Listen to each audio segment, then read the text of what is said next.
Hello everyone, welcome to my class. இன்னைக்கு கிளாஸ்ல நாம பார்க்க போற topic Man's Search for Meaning written by Viktor Frankl. This is a memoir.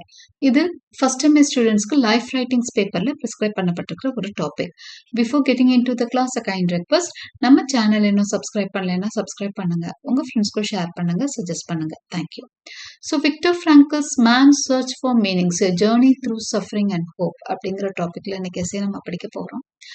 Victor ஃப்ராங்கல் நம்ம பொதுவாக லைஃப் ரைட்டிங்ஸ் பேப்பர்லயே என்ன படிக்கிறோம் அப்படின்னு சொன்னா ஆட்டோபயோகிராஃபிஸ், பயோகிராஃபிஸ், மெம்யார் இந்த மாதிரி விஷயங்கள், அதாவது ஒருத்தரோட பர்சனல் லைஃப் ஹிஸ்டரி தான் தெரிஞ்சுக்க போறோம்.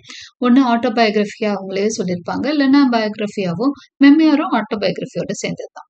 ஓகே, ஸோ அந்த மாதிரி விஷயங்கள் தான் படிச்சுட்டு இருக்கோம். ஸோ இதோட நோக்கம் என்ன, லைஃப் ரைட்டிங்ஸ் கத்துக்கிறதோட நோக்கம் என்ன அப்படின்னு சொன்னா, கண்டிப்பா பெரிய ஆட்கள் ரொம்ப ஏதாவது சாதிச்சவங்களோட லைஃப் ரைட்டிங்ஸ் படிக்கிறப்போ அவங்க யாருமே சாதனையாளர்கள் ஜஸ்ட் லைக் தட் எதையும் சாதிச்சிருக்க முடியாது. நிறைய சேலஞ்சஸ் ஃபேஸ் பண்ணி தான் சாதிச்சிருப்பாங்க. இப்போ நேச்சுரலாக அது நம்மளுக்கு ஒரு பெரிய இன்ஸ்பிரேஷனாக இருக்கும். அப்படிங்கிறது தான் இந்த லைஃப் ரைட்டிங்ஸ் நம்மளுக்கு ப்ரிஸ்கிரைப் பண்ணுறதுக்கான ஒரு எய்ம். ஓகே, ஸோ இங்கே விக்டர் ஃப்ராங்கல் யாருன்னு நம்ம தெரிஞ்சுக்கலாம். அவர் யார் அப்படின்னு சொன்னால், is an Austrian psychiatrist, neurologist and Holocaust survivor. Holocaust அப்படின்ற நேம் நீங்க கேள்விப்பட்டிருப்பீங்க. இஃப் நாட், யாரு அப்படின்னு சொன்னீங்க. ஹாலோகாஸ்ட்னா என்ன அப்படின்னு சொன்னா, வேர்ல்டு வார் 2 சமயத்துல ஹிட்லரோட நாசி படைகள் யூதர் இனத்தை கொன்னு குவிச்சது. கிட்டத்தட்ட 6 மில்லியன், நம்பர் நோட் பண்ணுங்க, 6 million Jews were killed by the Nazi army. அது எப்படிங்க 6 மில்லியன்னா எவ்வளோனா 60 lakhs நம்ம சொல்லுவோம் இல்லையா, 60 லட்சம் பேர் கொல்ல முடியுமா அப்படின்னு சொன்னா, வித்தியாசமான முறைகள்ல அப்படியே குரூப்பா அவர் கொன்னு குவிச்சிருக்கிறாரு யூதர்களை. ஓகே, அதை தான் ஹாலோகாஸ்ட்னு சொல்லுவாங்க. பெரும்பாலானவங்க இறந்துட்டாங்க, அதுல ஒரு சில பேர் உயிர் பிழைச்சாங்க. இப்போ ஹோலோகாஸ்ட் சர்வைவரா தான் யார் இருக்கிறா, நம்மளோட விக்டர் ஃப்ராங்கல். அவரு ஒரு ஹோலோகாஸ்ட் சர்வைவர். இன்னைக்கு என்னவா இருந்திருக்கிறாரு, அதுக்கப்புறம் வெளியே அவர் ஆஸ்ட்ரியன் சைக்கியாட்ரிஸ்டா இருக்கார், டாக்டரா இருந்திருக்கிறார், மனநல மருத்துவர். அவர் எவ்வளவு பாதிக்கப்பட்டிருப்பாரு, அவர் மனநல மருத்துவரா இருந்திருக்கிறாரு. நியூரோலஜிஸ்ட், நரம்பியல். பொதுவாக மனநல மருத்துவர்கள், நியூரோலஜி, அது ரெண்டும் கொஞ்சம் லிங்க்டான ஒரு சப்ஜெக்ட். அப்படிப்பட்ட ஒருத்தரை பத்தி தான் இன்னைக்கு நம்ம தெரிஞ்சுக்க போறோம். அந்த ஹோலோகாஸ்ட்ல இருந்து சர்வைவ் ஆகி இவர் எப்படி சாதிச்சார் அப்படிங்கறது நமக்கு படிப்பினையா இருக்க போகுது. He was imprisoned in Nazi concentration camps during World War II. அதுக்கு பேர் கான்சன்ட்ரேஷன் கேம்ப்ஸ்ன்னு வச்சிருப்பாங்க. அதாவது இவங்களை கொடுமைப்படுத்துறதுக்கு, இவங்களை விதவிதமா கொல்றதுக்கான முறைகள் தான் அந்த கான்சன்ட்ரேஷன் கேம்ப். அந்த கான்சன்ட்ரேஷன் கேம்ப்ல யூதர்களை கொண்டு அடைச்சு வச்சிருவாங்க. அவங்களுக்கு ஒரு பேசிக் நீட் கூட இல்லாம பண்ணிடுவாங்க. அந்த குளிர்ல அவங்களுக்கு ட்ரெஸ் கூட இருக்காது, சாப்பாடும் எதுவுமே இருக்காது அந்த இதை பியர் பண்றதுக்கு. அது மட்டும் இல்லாம அவங்களை ரொம்ப கஷ்டப்படுத்தி வேலை வாங்குவாங்க. அவங்களுக்கு எந்த ஒரு பேசிக் நீட்ஸும் இல்லாம அந்த வழியில சாகுறவங்க இருக்காங்க, கொல்லப்படுறவங்களும் இருக்கிறாங்க. இந்த கேஸ் மாதிரி, இல்லைன்னா அதாவது நிறைய பெண்கள் குழந்தைகளை எல்லாம் நிறைய பெரிய பெரிய ட்ரக்ஸ்ல ஏத்திட்டு ஒரு நைட்டு அந்த வின்டர் சில்னஸ்ல, ஏன்னா அவங்களோட சில்னஸ் நம்ம சில்னஸ் மாதிரி கிடையாது, -20 -13 போகும். அப்படியே ஒரு ரவுண்ட் வந்தாங்கனாலே மார்னிங் எல்லாம் இறந்துருப்பாங்களாம். ட்ரெயின்ல அப்படியே பயங்கரமா கூட்டமா உள்ள ஏத்தி மூச்சு கூட விட முடியாத அளவுக்கு உள்ள ஏத்திடுவாங்க. ஒரு 100 பேர் ஏறுற இடத்துல 1000 பேரை ஏத்துறது. இந்த மாதிரி எல்லாம் அந்த ட்ரெயின் நிக்காம 4-5 நாள் ஓடிட்டே இருக்கும். இறங்குறப்போ எல்லாம் இறந்து கிடப்பாங்க. ஸோ இந்த மாதிரி விதவிதமா கொன்னாரு அப்படின்னு சொல்லி நீங்க அந்த ஹாலோகாஸ்ட்குள்ள போறப்ப ஒவ்வொரு விதமா கொண்டிருப்பாங்க. அப்படிதான். So they were killed. அப்படிதான் அவங்களால 6 மில்லியன் ஜூஸை கொல்ல முடிஞ்சது. After surviving he created logotherapy, a therapy that helps people find meaning in life. So இவர் பொழைச்சிட்டார். அந்த டைம்ல பொழைச்சு வர்றது பெரிய விஷயம். ஹாலோகாஸ்ட் சர்வைவர்ஸ் ரொம்ப ஒரு லிமிட்டடா தான் இருக்கிறாங்க. இப்போ நிறைய பேர் இல்ல. கிட்டத்தட்ட 2010 வரைக்குமே வாழ்ந்தவங்கலாம் நிறைய பேர் இருக்காங்க. ஏன்னா அந்த டைம்ல குழந்தையா இருந்தவங்க எல்லாம் 2000 மேல வரைக்கும் கூட உயிரோட இருந்தாங்க. ஆஃப்டர் சர்வைவிங் நம்ம விக்டர் ஃப்ராங்க்லும் அந்த கொடுமையான காலத்தை தாண்டி வர்றாரு. லோகோ தெரப்பின்னு ஒரு தெரப்பியவே அவர் வந்து கண்டுபிடிக்கிறாரு. அந்த தெரப்பிக்கு அந்த லோகோ தெரப்பிங்கிறது என்ன அப்படின்னா, அவர் கண்டுபிடிக்கிற அந்த தெரப்பி வந்து it helps people find meaning in life. வாழ்க்கையில ஒரு அர்த்தம் அந்த அந்த இந்த டாபிக்கே அப்படிதான் இருப்பாங்க. Man search for meaning. ஒரு அர்த்தம் வாழ்வதற்கு ஏதாவது வேணும் இல்லையா? ஒரு கோல் வேணும், ஒரு அர்த்தம் வேணும்ல. அதுதான் மேன் சர்ச் ஃபார் மீனிங்னு இந்த டாபிக்ல தான் அவர் எழுதியிருக்காரு. இப்ப லோகோ தெரப்பிலயும் அவர் அதுதான் சொல்றாரு. மனுஷன் வந்து வாழ்றதுக்கு ஒரு அர்த்தம் வேணும் இல்லையா? அதை பத்தி தான் பேசுறாரு. His famous book man search for meaning is based on his experiences. So அவரோட எக்ஸ்பீரியன்சஸை பேஸ் பண்ணதான் man search for meaning. He believe meaning comes from work, love and facing suffering with courage. His ideas still inspire people today. So அவரை பொறுத்த வரைக்கும் அர்த்தங்கிறது எதுல இருந்து வரும் தெரியுமா? ஒரு வாழ்க்கைக்கான அர்த்தங்கிறது work, love, facing suffering with courage. இவ்வளவு அழகா சொல்லியிருக்காரு பாருங்க. ஓகே, இதுல இருந்து தான் வாழ்க்கைக்கு அர்த்தம் கண்டுபிடிக்க முடியும்னு சொல்றாரு. Now, introduction. Viktor Frankl's Man's Search for Meaning is a powerful book about his experiences in Nazi concentration camps. இதுக்கு பேரு தான், அதாவது ஹிட்லர் நடத்தி வந்த அந்த கேம்ப்ஸ்க்கு பேரு தான் நாசி கான்சன்ட்ரேஷன் கேம்ப்ஸ். அங்கதான் யூதர்லாம் அடைச்சு வச்சிருப்பாங்க. And psychological theory called logotherapy. Okay, so இந்த ரெண்டு விஷயமும் பேசுறாரு. நாசி கான்சன்ட்ரேஷன் கேம்ப்ஸ்ல அவருக்கு ஏற்பட்ட அந்த வேதனைகள், சஃபரிங்ஸை பத்தியும் பேசுறாரு. அதுக்கப்புறமா அவரோட சைக்கலாஜிக்கல் தியரி, அவர் வெளியே வந்து சைக்கலாஜிக்கலா ஒரு தியரியை கண்டுபிடிக்கிறார் பார்த்தீங்கன்னா, அதை பத்தியும் நிறைய பேசியிருக்காரு. The book is not a simple story of what happened to him. Instead, Frankl focuses on how suffering affects the human mind and how people can find meaning even in the worst conditions. இந்த கதை வந்து மற்ற கதைங்க மாதிரி ஒரு அவங்களோட கதை சுயசரிதை அப்படின்றது மட்டும் கிடையாது. இதுல வந்து அவர் ஒரு சஃபரிங், மனுஷனோட ஒரு பாதிப்பு வந்து எந்த அளவுக்கு அவனோட மைண்ட் அஃபெக்ட் பண்ணும். ஏன்னா அவங்களோட கொடுமைகள் அப்படி. ஒரு கட்டத்துல வந்து எதுக்கு வாழணும், கொன்னுட்டா பரவாயில்லையே அவங்க நினைப்பாங்களாம் உள்ள இருக்கிறவங்க. அந்த மாதிரி ஒரு மைண்ட் அங்க வந்து அவங்களுக்கு கிடைக்குமா? வாழ்றதுக்கு பதிலாக சாகுறத தான் அவங்க ப்ரிஃபர் பண்ணுவாங்களாம் அந்த கான்சென்ட்ரேஷன் கேம்ப்ல. And how people can find meaning even in the worst conditions. அதே மாதிரி எப்படி அவ்வளோ மோசமான சூழல்ல எப்படி வாழ்றதுக்கான அர்த்தத்தை கண்டுபிடிக்கிறது, அதை எல்லாத்தையும் அவர் கொடுத்திருக்கிறார் இந்த புக்ல. ஏன்னா கான்சென்ட்ரேஷன் கேம்ப்ஸ்ல நிறைய பேர் லைஃபுமே அப்படி இருக்கும். ஒரு சிலர் பேரோட விதி விலக்கா இல்ல, விதி செய்த கொடுமையினால ஒரு சிலரோட வாழ்க்கை எப்படி இருக்கும் அப்படின்னா நிறைய பிரச்சனைகளை பார்த்துட்டே போவாங்க. அப்போ அவங்களுக்கு ஏதாவது லைஃப்ல ஒரு கோல் இருந்தாதான் அவங்க வாழ்க்கையை நடத்த முடியும். இல்லைன்னா என்ன ஆயிரும், மனசு வெறுத்து சூசைட் அப்படின்ற மாதிரி போயிடுவாங்க. இதுக்கு வாழாம இருக்கலாம்ன்ற நிலைமைக்கு தான் அவங்களுக்கு போகும். அப்போ வாழணும்னா அவங்களுக்கு வாழ்க்கைக்கு என்ன வேணும்? ஒரு பிடிப்பு வேணும், ஒரு அர்த்தம் வேணும் இல்லையா? அதை பத்தி தான் லோகோ தெரப்பில பேசுறாரு. He believes that meaning gives people the strength to survive no matter how bad their situation is. So meaning, அந்த அர்த்தம்னு சொல்றதுதான் வந்து நம்மளுக்கு பலத்தை கொடுக்குமா. எவ்வளவு மோசமான சுச்சுவேஷன் இருந்தாலும் அது கடந்து வரக்கூடிய பலத்தை நமக்கு கொடுக்கறது என்ன தெரியுமா? வாழ்க்கையில நாம பாக்குற ஒரு அர்த்தம், ஒரு கோல்னு கூட அதை வச்சுக்கலாம். சரி, இப்போ மென்டல், இது வந்து ஒரு பெரிய புக்கு, நம்ம சிம்பிளா எஸ்ஏ அளவு தான் கொடுத்துருக்கோம். Frankl explains that prisoners in the camps go through 3 mental stages. First, they feel shock when they arrive. Second, they become numb and stop feeling emotions. Finally, after they are freed, they struggle to find purpose in life. So 3 stages பார்க்கிறார். நாசி concentration கேம்ப்ஸோட கொடுமைகளை பத்தி அவர் பேசல. But அவர் என்ன பேசுறாரு அப்படின்னு சொன்னா mental stages பத்தி பேசுறாரு. மனுஷங்க வந்து அங்க அடைப்பட்டு கிடக்கிறப்போ அவங்க எதை கடந்து வர்றாங்க அப்படின்னு சொல்றாரு. First they feel shock when they arrive. உள்ள வந்தோடனே பயங்கர ஒரு ஷாக். இப்படி ஒரு கொடுமையா, இவ்வளவு கொடுமையா நம்ம அனுபவிக்கணுமா அப்படின்னு சொல்லி ஒரு பெரிய மன அதிர்ச்சிக்குள்ளாகுறாங்க. Second, they become numb and stop feeling emotions. நாள்பட அங்க நடக்கிற ஒவ்வொரு நாளும் ஒவ்வொரு விதமா ஒவ்வொருத்தர் சாகிறத பாக்குறப்போ அவங்க நம்பாயிடுவாங்களாம், மறத்து போயிருமா, உணர்ச்சிகளற்ற ஒரு ஜடமா மாறுவாங்களாம். அடுத்த ஸ்டேஜ் என்ன தெரியுமா? ஒருவேளை அவங்க பொழைச்சி இருந்தாங்கன்னா ஃப்ரீ ஆயிடுவாங்க. எப்போ? செகண்ட் வேர்ல்டு வார்க்கு அப்புறம் அந்த ஒரு நாசி படைகளை தோற்கடிச்ச படை வந்து உங்களை எல்லாம் ஃப்ரீ பண்ணுது. வெளியே வந்தோடனே குடும்பத்துல அவன் ஒருத்தன் மட்டும் தான் உயிரோட இருப்பான். அப்ப பர்பஸ் வேணும் இல்லையா? எதுக்கு வாழணும்னு ஒரு அர்த்தம் இருக்குல்ல. ஒருத்தரோ 2 பேரோ இருப்பாங்க, குடும்பத்துல எல்லாமே போயிருக்கும். என்னன்னு வாழ்றது இந்த உலகத்துலன்னு ஒரு இது இருக்கும் இல்லையா? அது அந்த வாழ்க்கைய ஒரு அர்த்தம் தேடுவாங்களா அது. சோ இந்த மாதிரி 3 பார்ட்ஸ கடக்குறாங்க இவங்க அப்படின்னு சொல்லி சொல்றாரு.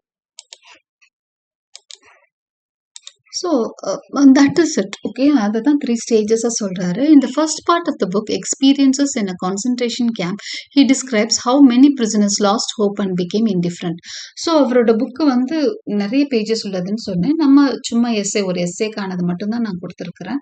ஸோ ஃபர்ஸ்ட் பார்ட்டில் பார்த்தீங்கன்னா experiences in a concentration camp, concentration கேம்ப்ல அவங்களோட எக்ஸ்பீரியன்சஸ் அதை பேசுறாரு. கண்டிப்பா பயங்கர டிராஜிக்கா அது வந்து போகக்கூடிய ஒரு விஷயமா தான் இருக்கும். ஏன்னா ரொம்ப நிறைய பேர் வந்து கண்ணு முன்னாடி சாகுறது, அவங்கள இழுத்துட்டு போகிறது, வெளியே போயிட்டாங்கன்னா இழுத்துட்டு அவங்க ஏதோ தப்பு செஞ்சாங்கன்னு அவங்கள வேணும்னே கொண்டு போறாங்க அப்படின்னா அவங்க திரும்ப வரமாட்டாங்கன்னு அர்த்தம்.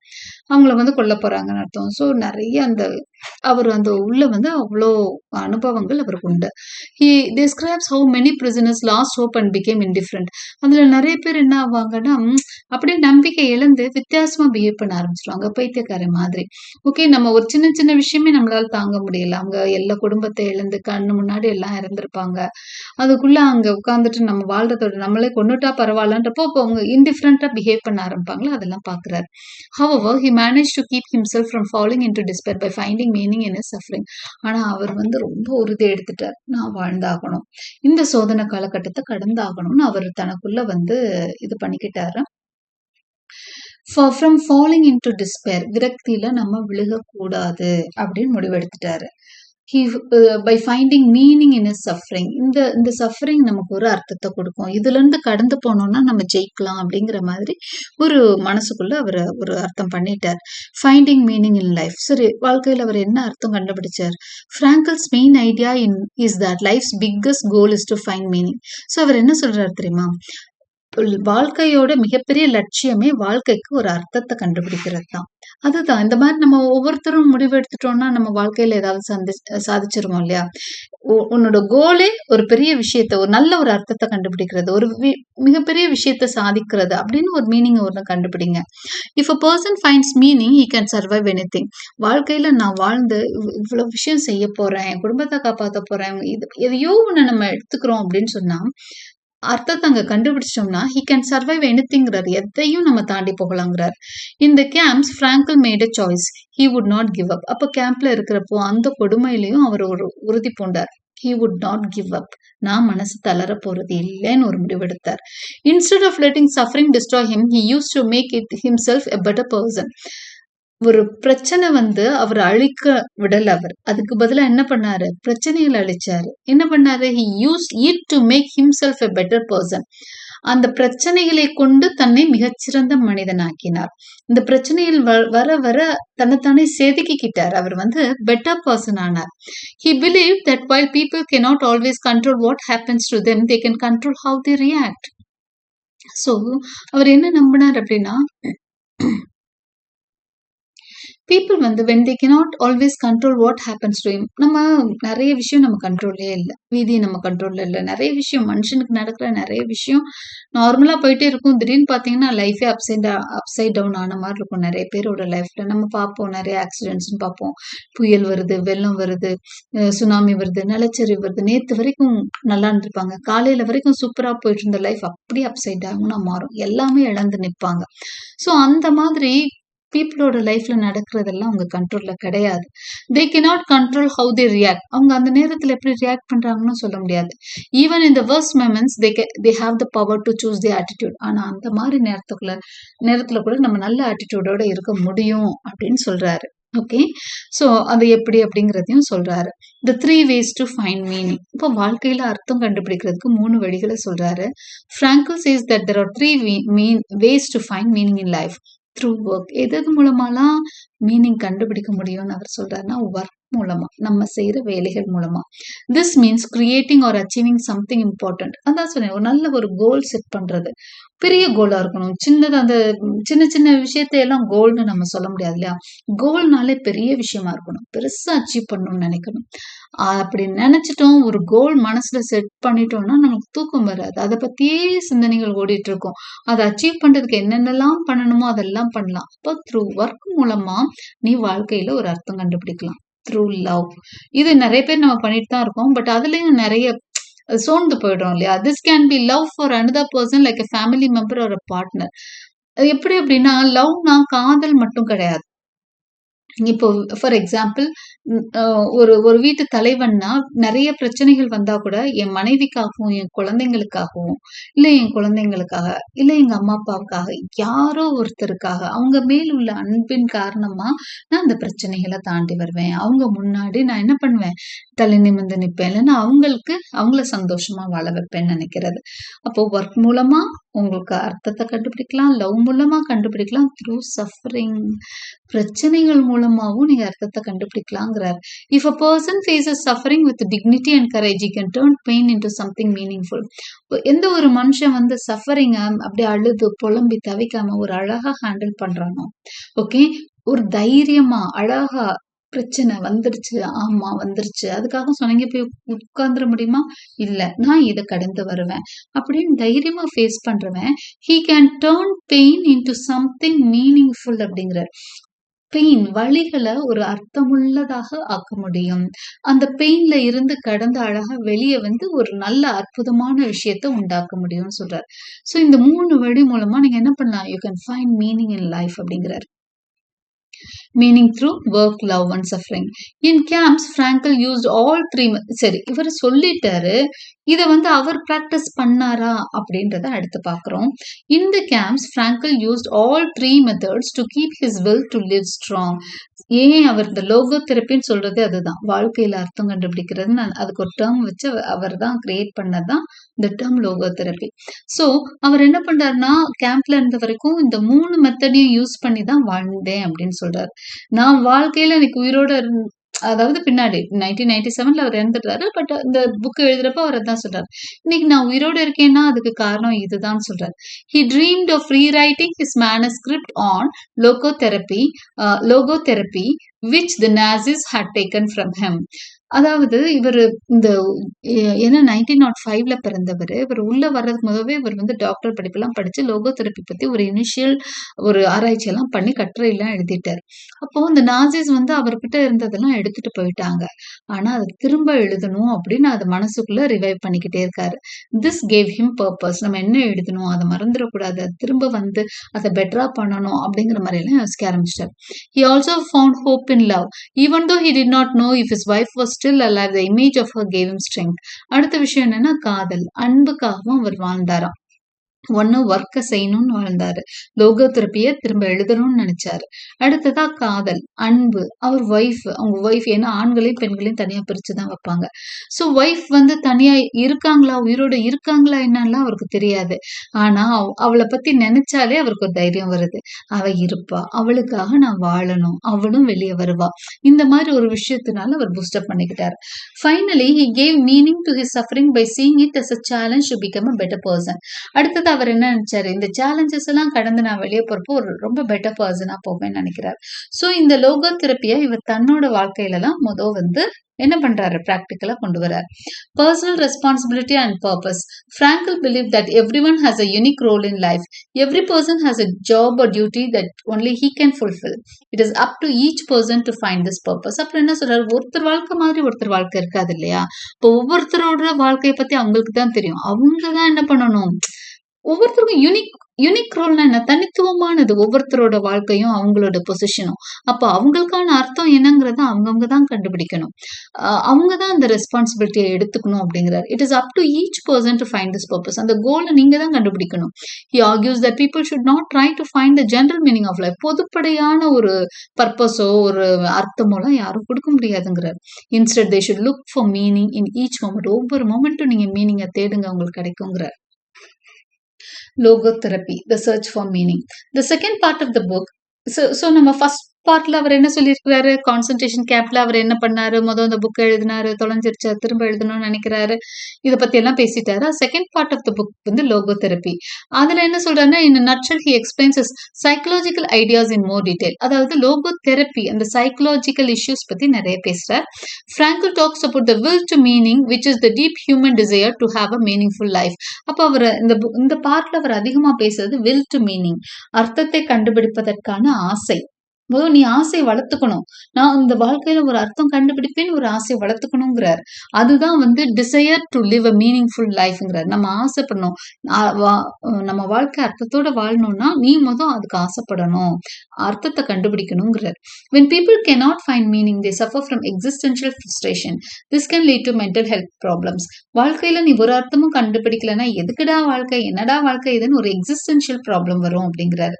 இது வந்து மென்டல் ஹெல்த் ப்ராப்ளம்ஸ குடுக்கும் அப்படிங்கிறாரு. Overcome fears and finding purpose.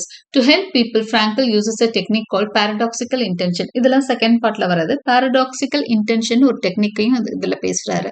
This means that instead of avoiding their fears, people should face them directly. பயத்தை பார்த்து நீங்க பயப்படக்கூடாது. ஓகே, ஒரு ஒரு இது இருக்கு அப்படின்னு சொன்னா, if you are facing something, excuse me, sorry for the interruption. So we have been talking about paradoxical intention. இப்படி ஒரு டெக்னிக் வந்து அவர் சொல்றாரு. What does he mean by that அப்படின்னா, instead of avoiding their fears, people should face them directly. ஒரு விஷயத்துக்கு நமக்கு பயம் இருக்குன்னா, அந்த பயத்தை வந்து போக்குறதுக்கு அதை ஃபேஸ் பண்ணணுங்கிறார். ஃபார் எக்ஸாம்பிள், ஒரு சின்ன எக்ஸாம்பிள் சொல்றேன். இருட்டை கண்டு நம்மளுக்கு பயமா இருக்குன்னா, இருட்டுல போய் பழகணும் அப்படிங்கிறார். எதை பார்த்து நம்ம பயப்படுறோமோ அதை சேலஞ்சிங்கா ஃபேஸ் பண்ணணுங்கிறார். For example, if someone is afraid of sweating in public, Frankl would tell them to try sweating on purpose. இப்போ ஒரு 4 பேர் இருந்தா நமக்கு அப்படியே ஸ்வெட் ஆகுது, பயமா இருக்கு. ஒரு 4 பேர் கூட்டத்துக்கு இடையில பேசுறதோ பழகுறதோ எதுவுமே நிறைய பேர் ஷையா விலகி போவாங்க. பப்ளிக் இருந்தாலே அவங்களுக்கு என்ன ஆகும், 4 பேர் இருந்தாலே அவங்களுக்கு இங்க ஒண்ணுமே ஓடாது. ஸோ அந்த மாதிரி இருக்கிறவங்க அதை ஓவர் கம் பண்ணணும்னா என்ன பண்ண, பர்பஸா அப்படி போகணும். பர்பஸா அப்படி ஸ்வெட் ஆகுறத நீங்க என்ன பண்ணணும், நீங்களே கிரியேட் பண்ணணும். அப்பதான் அது போகுங்கிறாரு. Okay, by doing this they can take control of their fear and reduce their anxiety. இப்படி பண்ணாதான் அந்த ஃபியர் எல்லாம் அவங்களால கண்ட்ரோல் பண்ணி ஆன்சைட்டி, அந்த கவலையை வந்து அவங்களால ரெடியூஸ் பண்ண முடியுங்கிறாரு. Frankl also talks about new dynamics. இது இன்னொரு technique. Okay, this is the tension between what a person has already done and what he still hopes to do. New டைனமிக்ஸ்ங்கிறது என்னன்னா, ஒரு பர்சன் வந்து என்ன ஆல்ரெடி செஞ்சிருக்கிறார், என்ன செய்ய போறார், இது ரெண்டுக்கும் இடையில உள்ள டென்ஷனை தான் நியூ டைனமிக்ஸ் அப்படிங்கிறார். He believes this tension is important for mental health. இது ரொம்ப முக்கியம். நம்ம ஒரு விஷயம் நம்ம செஞ்சிருப்போம், நம்ம செய்யணும்னு ஒண்ணு நினைச்சிருப்போம், ஆனா ஒண்ணு செஞ்சுட்டு இருக்கோம். ஸோ இது ரெண்டுக்குமான பேலன்ஸை தான் நியூ டைனமிக்ஸ்ங்கிறாரு. இந்த டென்ஷன் எல்லாம் முக்கியம் தான் மென்டல் ஹெல்த்துக்குங்கிறார்.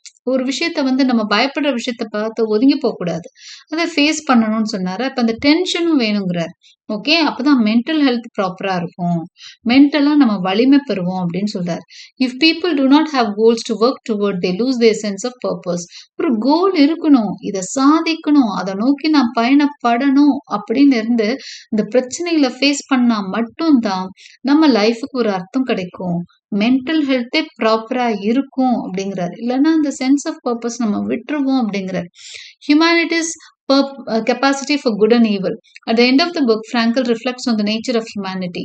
கடைசியா அவர் வந்து மனுஷனை பத்தி யோசிக்கிறார். நேச்சர் ஆஃப் ஹியூமனிட்டி, மேனோட இயற்கை, மனிதன் இயற்கை எப்படிப்பட்டவன்றதை பத்தியும் யோசிக்கிறார்.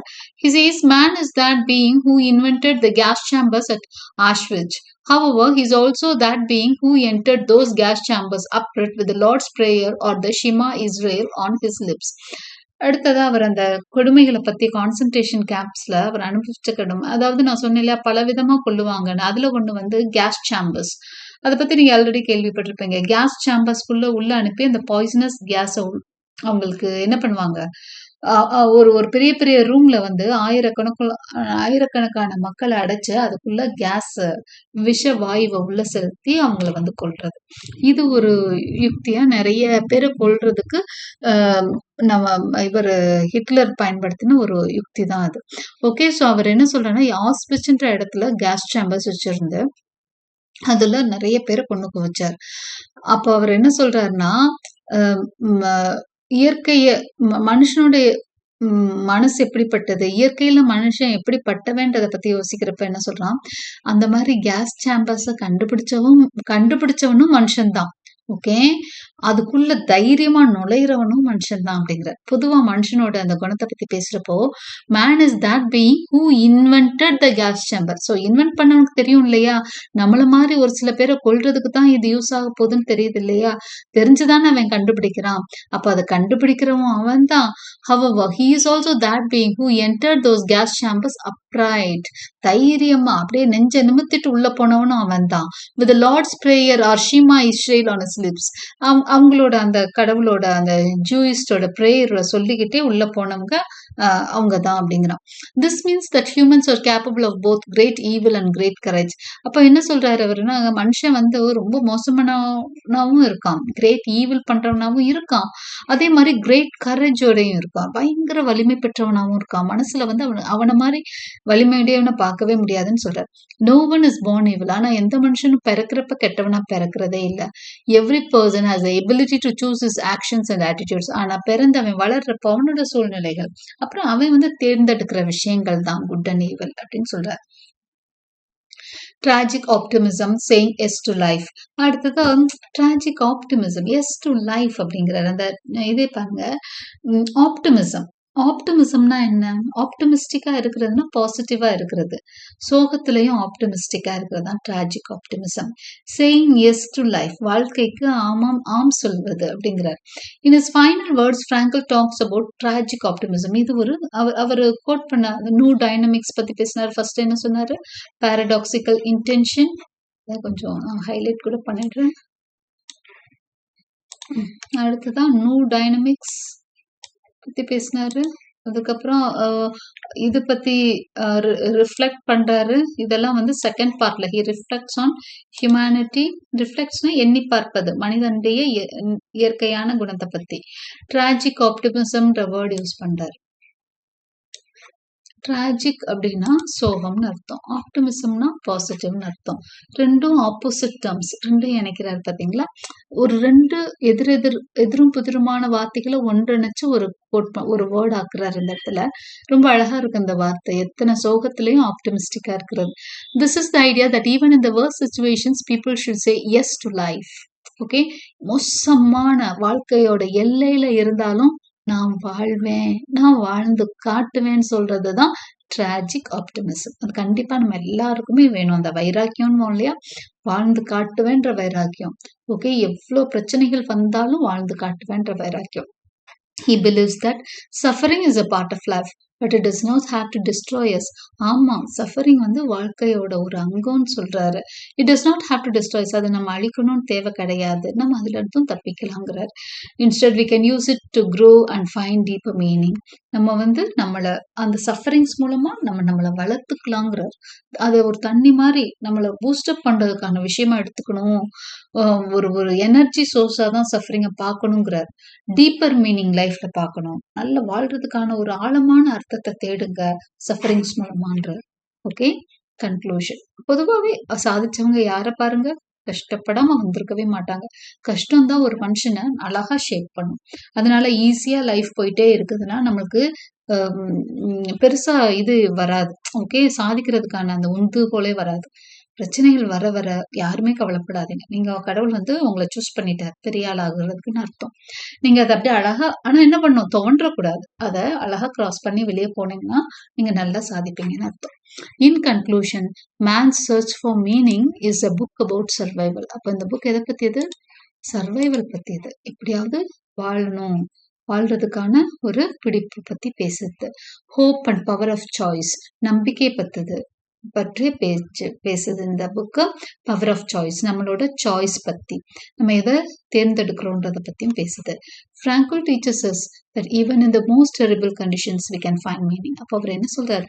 மோஸ்ட் டெரிபிள் கண்டிஷன்ஸ், மோசமான சூழல்லையும் ஒரு அர்த்தத்தை நம்மளால கண்டுபிடிக்க முடியும். Through work, love and suffering we can build a life worth living. So work மூலமா, லவ் மூலமா, சஃபரிங் மூலமா ஒரு நல்ல வாழ்க்கையை நம்ம தேர்ந்தெடுக்க முடியும்னு சொல்றாரு. ஒரு நல்ல வாழ்க்கையை பில்ட் பண்ணிக்க முடியும்னு சொல்றாரு. Most importantly, we always have the freedom to choose our attitude. நம்ம எப்படி இருக்கணும் நம்ம தான் முடிவு பண்ணணும். மத்தவன் முடிவு பண்ணக்கூடாது. நம்மள கோவப்படுத்திறக்கூடாது. மத்தவன் வந்து நெனச்சோன்னு நம்மள கோவப்படுத்திற முடியாது. நம்ம ஆட்டிட்யூட நம்ம யாருக்காகவும் மாத்திக்க கூடாது. ஈஸியா இவன இப்படி தட்டி விட்டா போதும். அப்படியே கொதிப்பான். அப்படியே எல்லாத்தையும் அவன் இது பண்ணி அப்படியெல்லாம் நம்மள பத்தி யாரும் என்ன பண்ணிறக்கூடாது. நம்மளோட ஆட்டிட்யூட் நாம தான் சூஸ் பண்ணணும். மத்தவன் நம்மள என்ன பண்ணிறக்கூடாது. தூண்டி விட்டு நம்ம எமோஷன்ஸோட விளையாட விடவே கூடாது அப்படின்றது தான். No matter what happens we can decide how to respond. என்ன நடந்தாலும் நாம எப்படி நடந்துக்கணும், நம்ம ஆட்டிட்யூட் எப்படி இருக்கணும்னு நாம தான் முடிவு பண்ணணும். இந்த இடத்துல நம்ம அமைதியா தான் இருக்கணும்னா அமைதியா தான் இருக்கணும். அந்த இடத்துல கோவமே படக்கூடாது. கோவப்பட்ட காரியம் கெட்டுரும். ஐயோ கோவப்படாம போகணும்னு நம்ம நினைச்சிட்டோம்னா கோவப்படக்கூடாது. யாரு எப்படி பேசினாலும் கோவப்படாம இருக்கணும். அதுதான் நம்ம ஆட்டிட்யூட். ஓகே. நம்ம ஆட்டிட்யூட நாம தான் முடிவு பண்ணணும். மத்தவன் முடிவு பண்ணக்கூடாதுங்கிறார். எவ்வளவு அழகான டீச்சிங் பாருங்க. This lesson makes Frankl's books timeless and deeply inspiring. So இந்த மாதிரி அற்புதமான விஷயங்களை அவரோட கஷ்டத்துல இருந்து நம்மகிட்ட பகிர்ந்துகிட்ட விஷயங்கள் இது. அவர் மாதிரி ஒரு ரொம்பவே கஷ்டத்துல இருந்து அவர் சொன்ன வார்த்தைகள் கண்டிப்பா இது நம்மளுக்கு ஒரு லைஃப்ல ஒரு இன்ஸ்பைரிங்கா இருக்கும்னு நம்புறேன். Hope you understood and like my explanation. Like and subscribe for more such videos. Press the bell icon for continuous notifications and thank you for watching.